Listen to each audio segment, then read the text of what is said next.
না চাওক কেন্দ্ৰীয় চৰকাৰে একমাত্ৰ বাংলাদেশীৰ ভোট বেংক সুৰক্ষাৰ কাৰণে অবৈধ বাংলাদেশীৰ ভোট বেংক স্বাৰ্থৰ কাৰণে অসমৰ উত্তৰাঞ্চলৰ খিলঞ্জীয়া মানুহৰ স্বাৰ্থ জলাঞ্জলি দি আমাৰ ওপৰত কাজ আপি দিছে। আমি নামানো।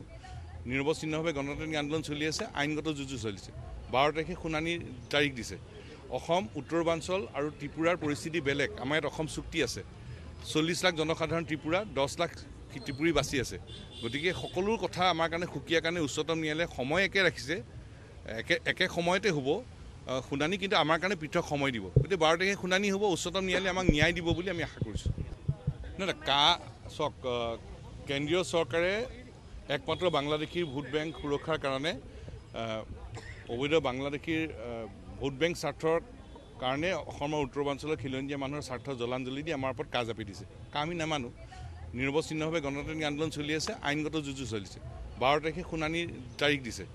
অসম উত্তৰাঞ্চল আৰু ত্ৰিপুৰাৰ পৰিস্থিতি বেলেগ। আমাৰ ইয়াত অসম চুক্তি আছে। 40 লাখ জনসাধাৰণ ত্ৰিপুৰা, 10 লাখ ত্ৰিপুৰী বাচি আছে। গতিকে সকলো কথা আমাৰ কাৰণে সুকীয়া কাৰণে উচ্চতম ন্যায়ালয়ে সময় একে ৰাখিছে। একে সময়তে হ'ব শুনানি, কিন্তু আমাৰ কাৰণে পৃথক সময় দিব। গতিকে 12 তাৰিখে শুনানি হ'ব, উচ্চতম ন্যায়ালয়ে আমাক ন্যায় দিব বুলি আমি আশা কৰিছোঁ। চাওক কেন্দ্ৰীয় চৰকাৰে একমাত্ৰ বাংলাদেশীৰ ভোট বেংক সুৰক্ষাৰ কাৰণে অবৈধ বাংলাদেশীৰ ভোট বেংক স্বাৰ্থৰ কাৰণে অসমৰ উত্তৰাঞ্চলৰ খিলঞ্জীয়া মানুহৰ স্বাৰ্থ জলাঞ্জলি দি আমাৰ ওপৰত কাজ আপি দিছে। আমি নামানো। নিৰৱচ্ছিন্নভাৱে গণতান্ত্ৰিক আন্দোলন চলি আছে, আইনগত যুঁজো চলিছে। 12 তাৰিখে শুনানিৰ তাৰিখ দিছে। অসম উত্তৰাঞ্চল আৰু ত্ৰিপুৰাৰ পৰিস্থিতি বেলেগ। আমাৰ ইয়াত অসম চুক্তি আছে। 40 লাখ জনসাধাৰণ ত্ৰিপুৰা, 10 লাখ ত্ৰিপুৰী বাচি আছে। গতিকে সকলো কথা আমাৰ কাৰণে সুকীয়া কাৰণে উচ্চতম ন্যায়ালয়ে সময় একে ৰাখিছে। একে সময়তে হ'ব শুনানি, কিন্তু আমাৰ কাৰণে পৃথক সময় দিব। গতিকে 12 তাৰিখে শুনানি হ'ব, উচ্চতম ন্যায়ালয়ে আমাক ন্যায় দিব বুলি আমি আশা কৰিছোঁ।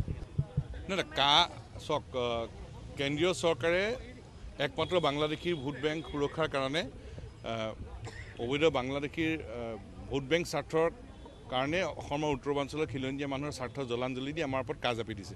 আমি নামানো। নিৰৱচ্ছিন্নভাৱে গণতান্ত্ৰিক আন্দোলন চলি আছে, আইনগত যুঁজো চলিছে। 12 তাৰিখে শুনানিৰ তাৰিখ দিছে। অসম উত্তৰাঞ্চল আৰু ত্ৰিপুৰাৰ পৰিস্থিতি বেলেগ। আমাৰ ইয়াত অসম চুক্তি আছে।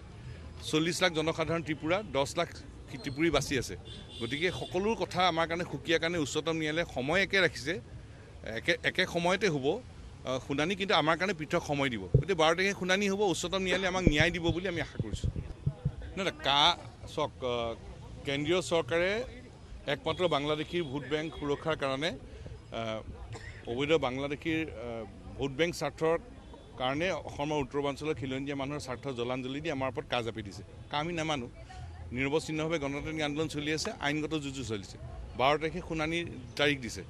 অসম উত্তৰাঞ্চল আৰু ত্ৰিপুৰাৰ পৰিস্থিতি বেলেগ। আমাৰ ইয়াত অসম চুক্তি আছে। 40 লাখ জনসাধাৰণ ত্ৰিপুৰা, 10 লাখ ত্ৰিপুৰী বাচি আছে।